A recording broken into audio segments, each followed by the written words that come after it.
खीर part 30। अरे अनु कहाँ है? अभी तक नहीं आई। डाइनिंग टेबल पर आलोक जी अवनी को देखकर कहते हैं, हाँ अंकल, मैं अभी बुला कर लाती हूँ, कहकर अवनी ऊपर की तरफ जाने लगती है। तभी वो देखती है कि अनन्या अभिनव के साथ नीचे आ रही है। लो आ गई दी, अवनी दोनों को देखकर कहती है। अनन्या और अभिनव नीचे आते हैं। वो डाइनिंग टेबल पर बैठते हैं। अनन्या को नॉर्मल देखकर सब खुश थी, सिवाय नीलिमा जी और नंदिनी की। वो दोनों अपने गुस्से को कंट्रोल करते हैं। अब सब डिनर करते हैं और हॉल में आकर बैठ जाते हैं। सब बातों में लगे हुए थे। अनन्या वहां से उठकर किचन में जाती है।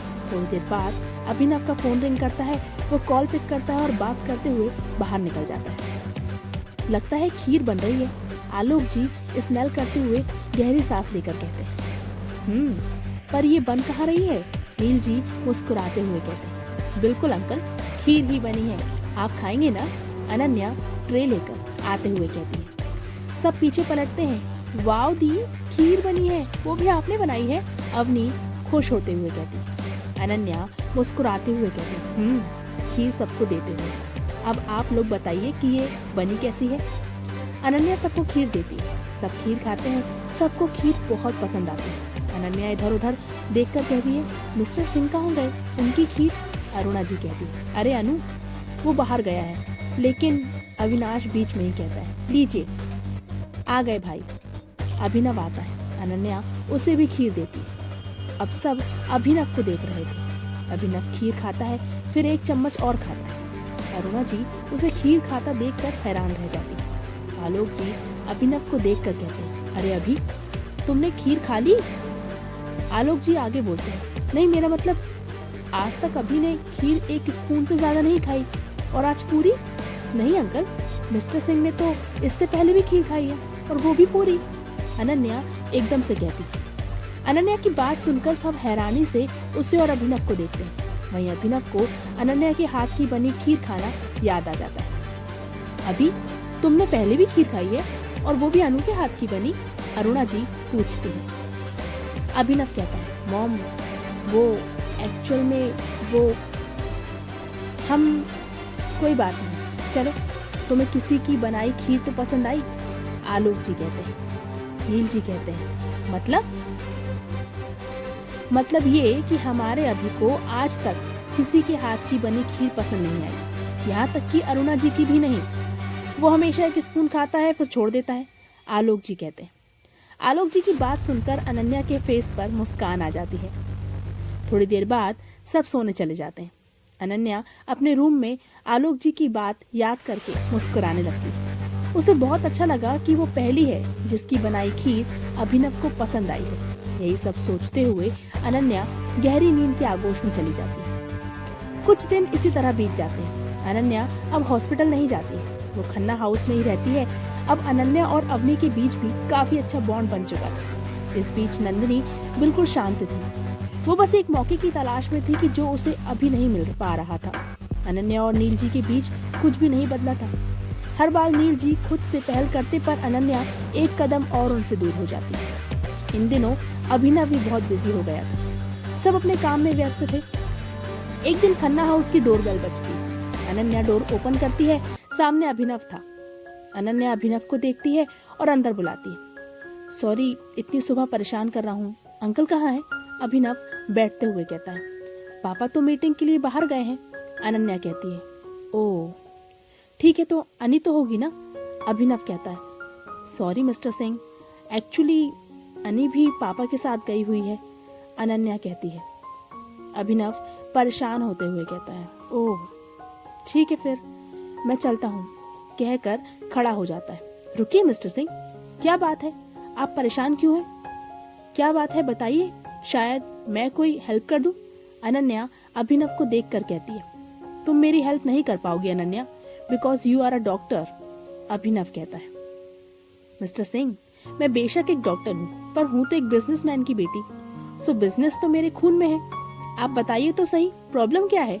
अनन्या अभिनव को देखकर कहती है। ओके, तो सुनो, आज मेरी एक मीटिंग है और आज एक और मीटिंग एकदम से आ गई है, और दोनों ही मेरे लिए जरूरी है। पर प्रॉब्लम यह है कि मुझे दोनों की प्रेजेंटेशन बनानी है, पर मेरे पास इतना टाइम नहीं है। कि मैं दोनों की प्रेजेंटेशन बना पाऊँ। मैं केवल एक ही की बना सकता हूँ और घर पर भी डैड और अभी नहीं है, दोनों ही काम से बाहर गए हैं। इसलिए मैं यहाँ आया था ताकि मैं अंकल या अनी से हेल्प ले सकूं। अभिनव वापस बैठते हुए कहता है। ओह, तो इसमें क्या प्रॉब्लम है, मैं हेल्प कर देती हूँ आपकी। अनन्या अभिनव को देखकर कहती है। Are you sure? अभिनव कहता है, हाँ मिस्टर सिंह, मैं कर सकती हूँ। अनन्या कहती है, ओके, तो मैं अभी तुम्हें एक मीटिंग की फाइल दे देता हूँ। अनन्या की बात सुनकर अभिनव मुस्कुराते हुए कहता है। अनन्या कहती है, अब अभिनव और अनन्या दोनों ही अपने अपने काम पर लग जाते हैं। अभिनव देखता है कि अनन्या पूरी तरह काम में डूबी हुई है। वो किचन में जाकर 2 कप कॉफी बनाता है और बाहर आकर एक अनन्या को देता है। दोनों कॉफी पीकर वापस काम में लग जाते हैं। थोड़ी देर बाद दोनों की ही प्रेजेंटेशन रेडी थी।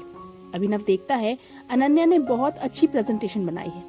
वो उसकी तारीफ करता है और उसे अपने साथ मीटिंग में चलने के लिए कहता है। पहले तो अनन्या मना कर देती है, पर फिर अभिनव के कहने पर हाँ कर देती है। वो रेडी होने का कहकर अपने रूम में चली जाती है। थोड़ी देर बाद अनन्या नीचे आती है।